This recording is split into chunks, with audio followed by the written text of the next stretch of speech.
Hello everybody and welcome back to yet another book mining video here on the channel. I am your book miner and today I'm going to be reviewing and successfully mining down another one of Agatha Christie's title.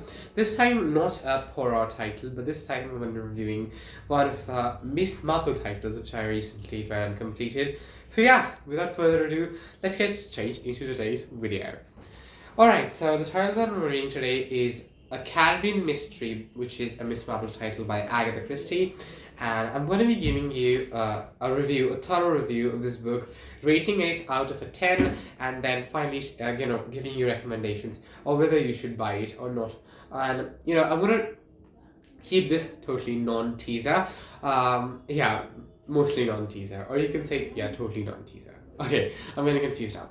Right, so let's just begin with the story. So the story is set in, of course, the Caribbean Sea, one of the islands in the Caribbean Sea.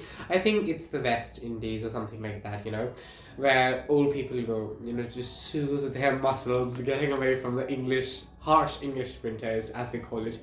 And Miss Marple, thanks to her wonderful, wonderful nephew, Raymond. Yeah, Mr. Raymond, who is very sweet and knows that her aunt might, get it right any day, so she deserves all that treat. So she's here treating themselves in the beautiful Caribbean, sea island, and she's staying at this wonderful hotel called Golden Palm Hotel, I guess, and that's run by Tim and Molly Kendall, a beautiful couple, and they have actually stepped in after the Sandersons, from whom they bought this hotel, and the Sandersons have got a great mark of hospitality that they left from the previous customers, and Miss Marple, being an old customer, wishes to see Tim and Molly be equally nice, and so Tim and Molly are actually working very hard, to cope up, show that they are also better than the Sandersons, and they can also do this and run that hotel flawlessly. Now, there's a lot of character in this book to add spice to it. There's, of course, Tim and Molly Kendall, the owners and the runners of the hotel, a beautiful couple.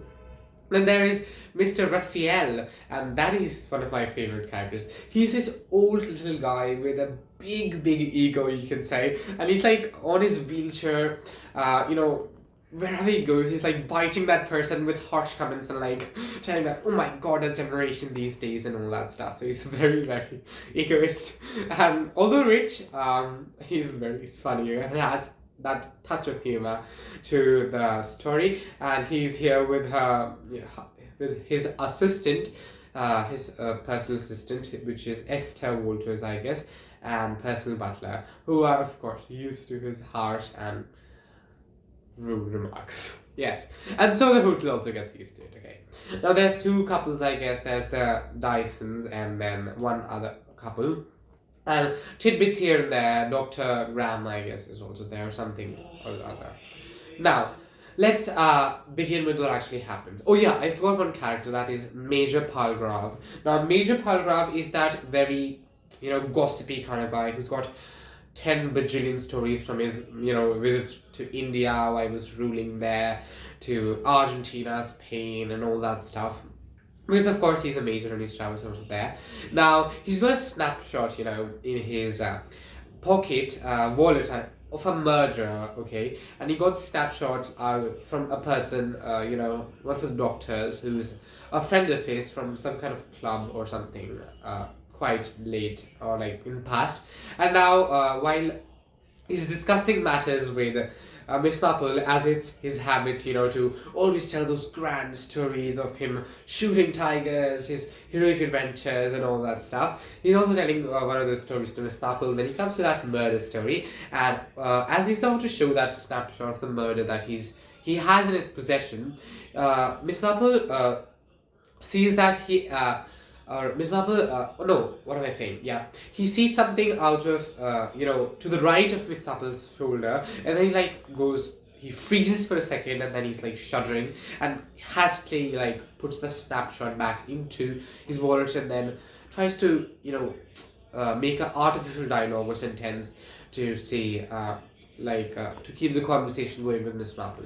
So Miss Marple gets very, she feels very odd about this, and she sees that there's the couples coming down the street over there, and she thinks that it's very weird that he got kind of flustered to see those couples in there.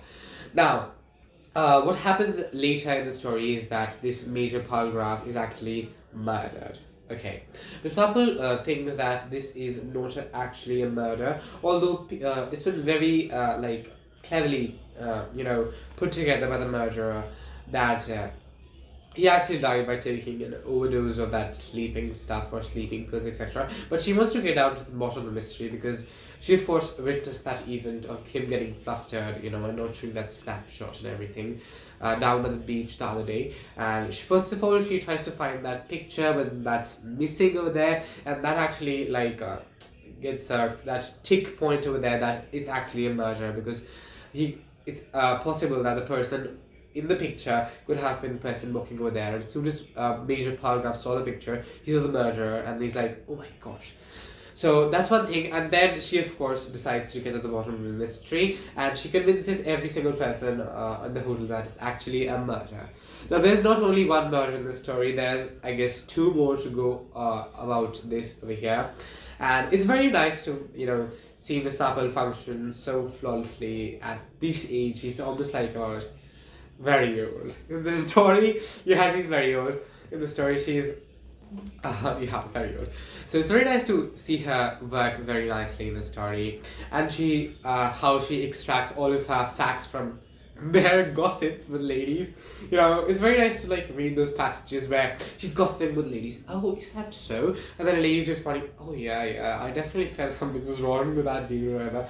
So it's very juicy to listen to all of that, and she actually does a bit of snooping as well, and just imagining the fact that a lady of that age, is tiptoeing in her rubber-soled shoes and going on a window and then seeing, oh, what is happening over here? So she's actually very snoopy kind of thing. She's doing a bit of snooping over here, and it's very nice to watch that. A bit of blackmailing is also going on in the story, and you're gonna find out who's being blackmailed and what connection it has to the matter. Now, coming finally to the solution of the story, I think it's solution is a pretty solid one, a not very good, bad one, or not a very good one. It's a moderate kind of solid solution, you can say.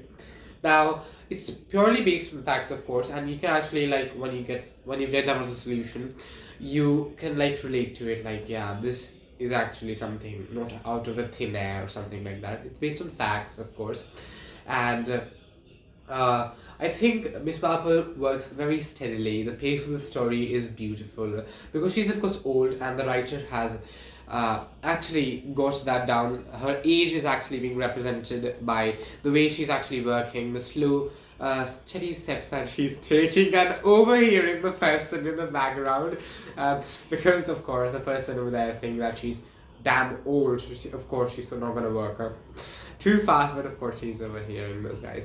It's very nice to see her over there. And also, one thing that I like about Miss Marple is that she's not really that well known over here like Hercule Poirot, so she can actually catch people off guard. Yeah, yes, people can actually open up to her about things that people might open up to Hercule because he's very well known and all that stuff. So it's very nice to see her about that. The solution is pretty solid.